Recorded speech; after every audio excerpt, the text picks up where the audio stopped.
In the early hours of today, the Middle East witnessed a dramatic escalation as Israel launched Operation Rising Lion, its largest military strike against Iran since Iran-Iraq war. Over 200 Israeli aircraft unleashed more than 330 munitions targeting Iran's nuclear facilities, missile factories, and the residence of top military and nuclear officials. The attacks killed key figures including Revolutionary Guard Commander Hossein Salami and nuclear scientists, exposing a critical security breach within Iran's defenses. Iran responded with vows of severe retaliation and announced it would not attend the upcoming nuclear negotiations in Muscat, scheduled for June 15th. Meanwhile, U.S. Secretary of State Marco Rubio stated the United States was not involved in the strikes, emphasizing the priority of protecting American forces in the region. With tensions soaring, the question remains, what are the implications of Israel's strikes on Iran's nuclear ambitions and the fragile path to diplomacy? Welcome to Depth.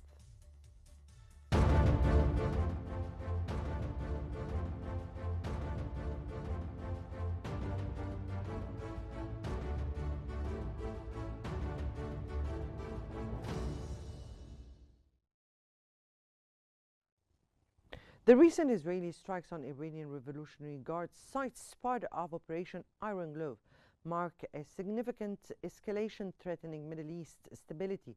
According to Jerusalem Post, targeting Iran's nuclear and military infrastructure, these attacks exposed critical security breaches within Iran and resulted in the deaths of senior commanders. The strikes followed months of escalating tensions as Iran accelerated uranium enrichment to near weapons-grade levels, prompting the International Atomic Energy Agency to declare Iran non-compliant for the first time in 20 years. Iran's strong military response and refusal to attend upcoming nuclear talks in Muscat heightened regional tensions. The international community watches anxiously as long-standing diplomatic efforts face new challenges amid fears of broader conflict. Global powers are concerned about the potential for escalation. This fragile moment underscores the precarious balance between military action and diplomacy in a region already strained by years of conflict and shifting alliances. In the early hours of Friday, Israel launched a large-scale military operation dubbed Operation Rising Lion, targeting Iranian nuclear facilities, missile factories, and key military leaders of the Islamic Revolutionary Guard Corps. The strikes hit multiple sites, including the Natanz uranium enrichment complex and Tehran neighborhoods housing senior commanders. Iranian state media confirmed the deaths of Islamic Revolutionary Guard Corps Commander Hossein Salami, Armed Forces Chief of Staff Major General Mohammad Bagheri, and prominent nuclear scientists.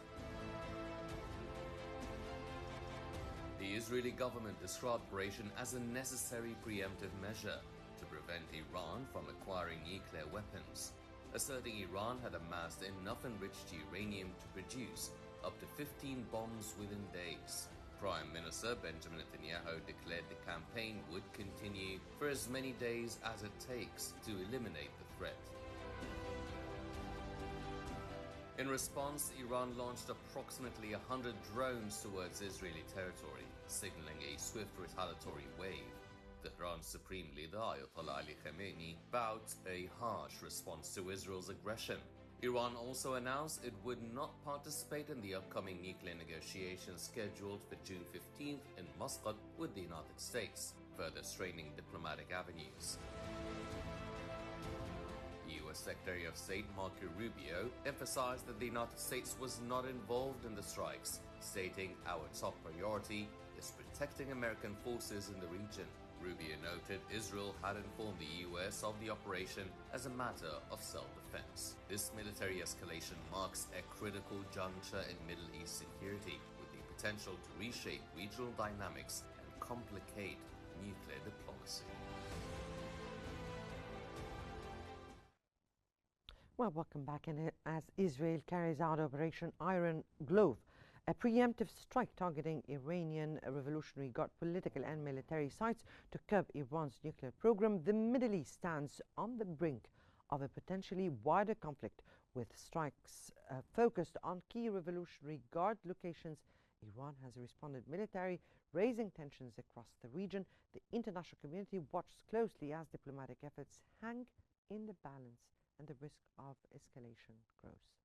Now, to analyze the implication of this crisis, we bring together two experts with contrasting perspectives. Mr. Ali Atif, a researcher at the Egyptian Center for Strategic Studies from Cairo, and Mr. Brent Sadler, a former Pentagon official from Washington. Their insights will shed light on the geopolitical, military, and diplomatic dimensions of this unfolding situation. Now, Mr. Atif, let me here start with you, and do you assess, or how do you assess the strategic rationale behind Israel's decision to launch Operation Iron Loaf against Iran at this very particular moment?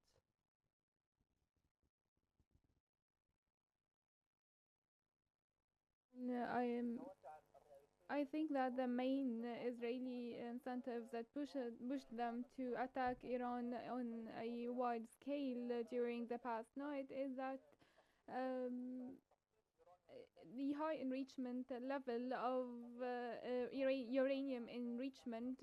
Iran was about to actually produce a nuclear weapon after being able to enrich around 408 kilos of uranium, which is 60% uranium enrichment percentage. And with the stumbling negotiations so far, I think that Israel had the motive to attack the nuclear Iranian facilities. In spite of the recent operations, did not only target the nuclear facilities but also targeted missile bases among other facilities to actually assassinate military leaders. And this was a proactive move by Israel to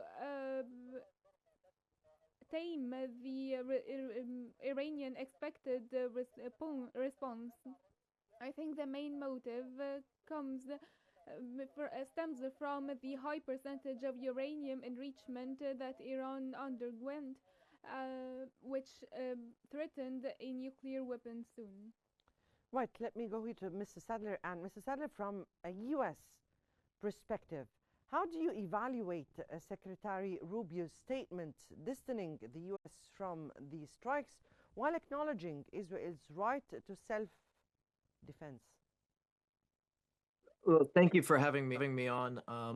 Clearly, the United States and Israel share many common national interests. And top of the list right now is ensuring that Iran, this theocratic regime in Tehran, does not get a nuclear weapon. They've proven time and again that they are a threat. They are willing to supply proxies and terror organizations with the means to do all kinds of ungodly types of actions. And so we share that interest. And so I think in that context, Secretary Rubio's comment should be thought. And that is, while the United States is distanced itself, it's really not distancing itself from Israel in any meaningful way, but certainly stating the obvious. The United States did not have an active role in these attacks, not in the planning, not in the execution. The only thing that we know is in the moments before the attack was launched last night, President Trump was, or at least the administration, was given enough forewarning for military deconfliction with U.S. forces in the region, and also as a courtesy to ensure that our diplomats were not caught off guard by this activity. So you're saying here that the U.S. administration is not distancing itself from this strike, but did not get involved in the act itself. Is this right? That is correct. Not actively involved in the attack. So there were no U.S. aircraft, U.S. troops involved in this attack. That is what Secretary Rubio's comment should be taken to mean. All right. Let me here ask you, what military and diplomatic options remain for the U.S. to de-escalate tensions at this time while maintaining regional security from your point of view? Yes. So the President Trump has continued to leave the door open for the preference, the American preference, for a negotiated solution that forecloses Iran ever getting a nuclear weapon. That option's still on the table, and despite the rhetoric as the bombs are still dropping in Iran, it's still a possibility that the regime in Tehran might still pick up the path and go forward with negotiations in the coming days. Well, the other options, of course, are military. Mm-hmm. Exactly. This is what I was going to say. Do you think that they will reply or respond to the U.S. call without a retaliatory act? I think it's a really good question. I think it would be a very bad choice on the part of the regime, because while they've suffered significant losses by Israel, the amount of military force that could be brought to bear from the United States is even more significant and can be sustained for an even longer period of time. So it wouldn't make sense or logical sense for Iran or any of its proxies to attack any American forces in the region. If they do, President Trump has already signaled that he's willing, and he has already demonstrated that he is more than capable of exercising the military operation to attack Iran proper. I'll get back to you, Mr. Sadler, about this point again, but let me here go to Mr. Atif. And Mr. Atif, what impact could Iran's refusal to attend the Muscat talks have on diplomatic efforts to resolve the nuclear crisis?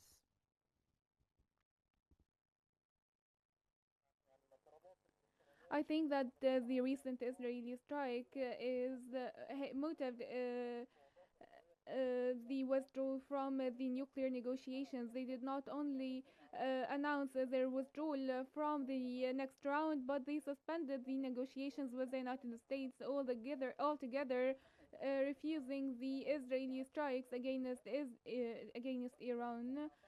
And therefore, I think that the current military operations took down the negotiations between Iran and the US, and it might actually lead to more risky implications on the regional security for the upcoming period, because by that Iran announced its full withdrawal from the talks, and we will witness a conflict, and we might see the United States a party to this conflict on the Israeli side when it comes to the nuclear program. But Mr. Atif, how does this strike affect the balance of power between Israel and Iran at this stage and in long term? And what do you think Iran's response would be?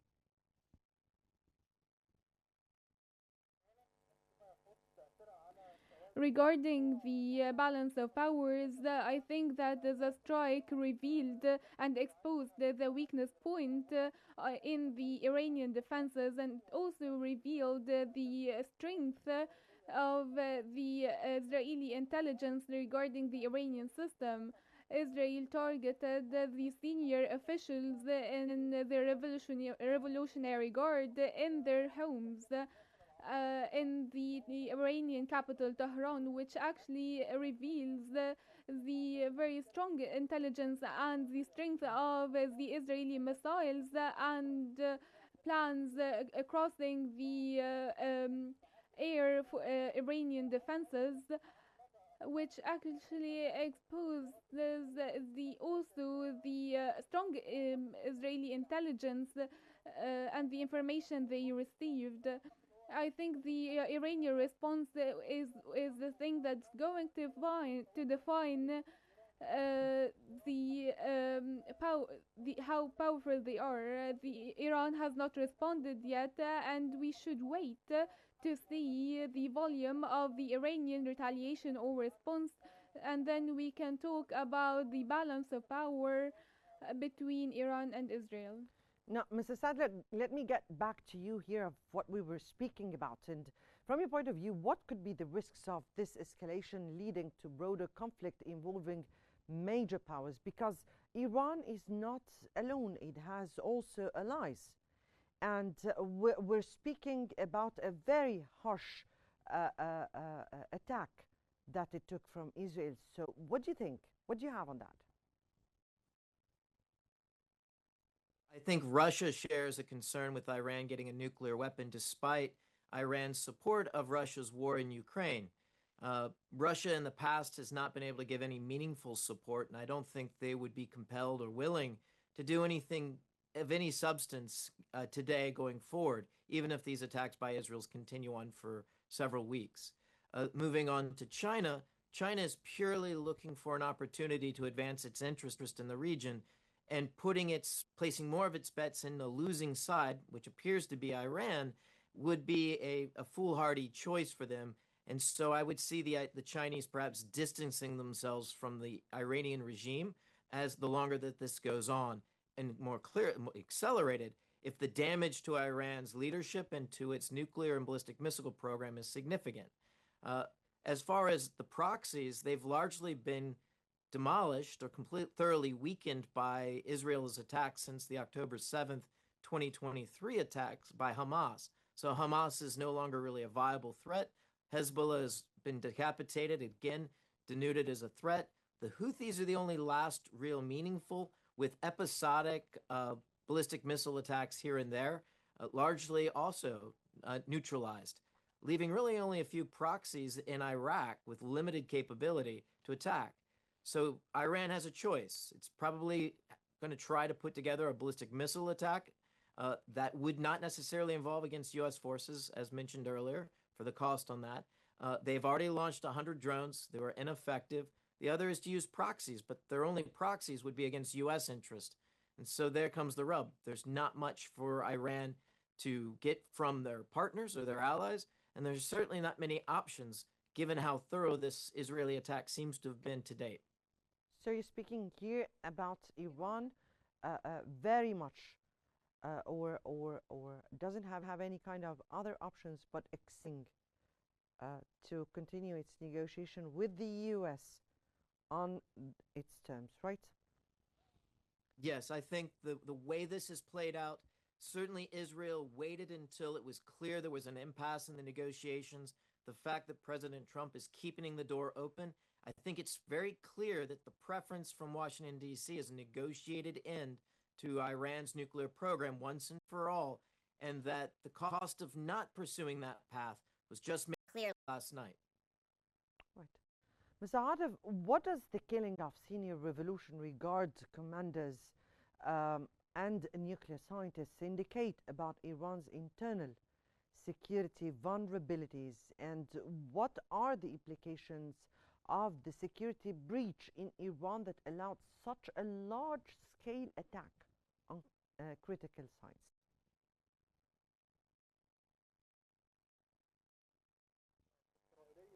The Israeli targets resulted in the killing of a significant amount of nuclear scientists and leaders, most important of which the Major General Hossein Salami and the head of the Chief of Staff Mohammad Abaqiri. I think these assassinations actually created imbalance in the military system inside Iran. Iran so far has been not able to respond to Israel in a proper way, and in general these assassination and targets by Israel reveal the intelligence vulnerabilities and the defense vulnerabilities to even secure the major senior military officials and scientists. And I think that these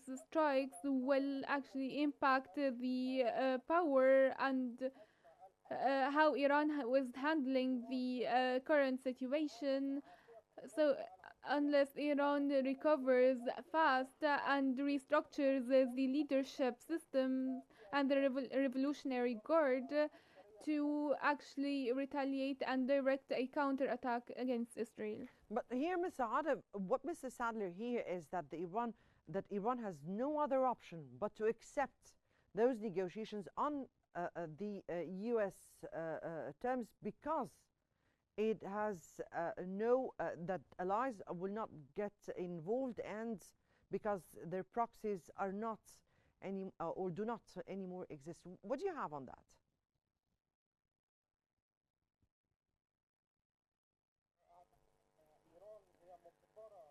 I think that Iran is forced to respond even if they will engage once again in the nuclear talks with the United States. But I think that Iran will actually respond to these Israeli attacks. At least to save face, they will respond with a major attack.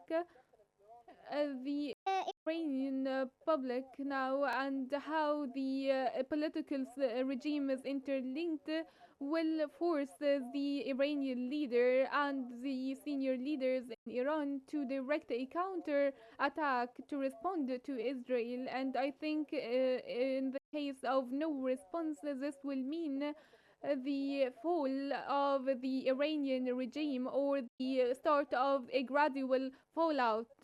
And I think that at least to save face, the leaders of the Iranian regime are forced to respond. To, to Right, respond.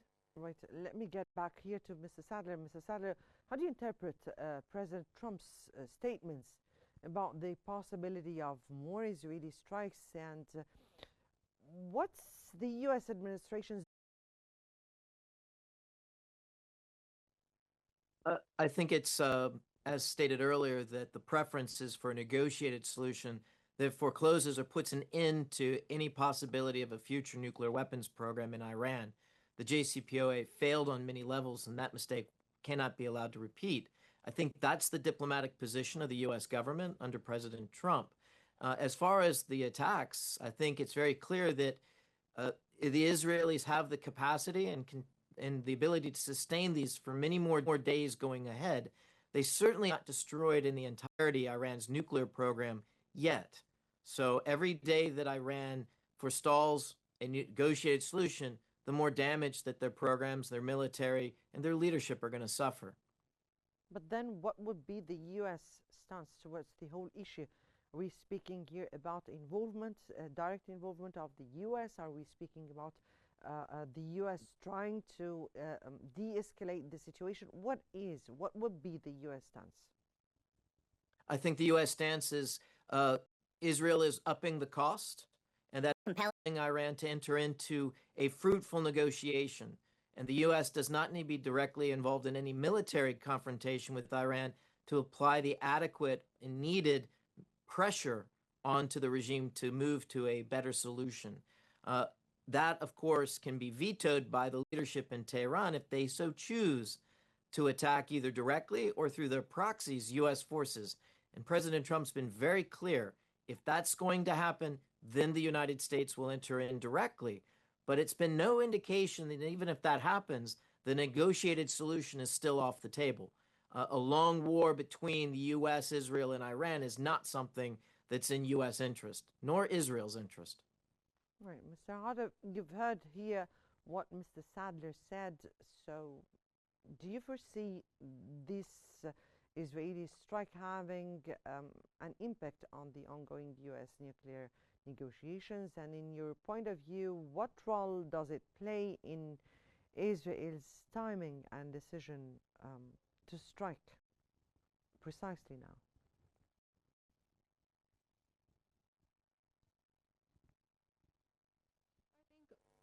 Of course, the Israeli strike will have a significant impact on the negotiations.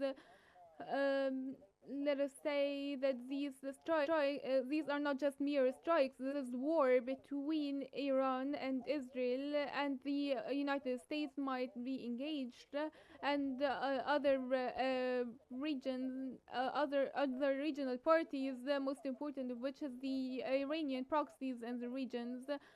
Uh, these strikes put an end to the negotiations, and there is a very important side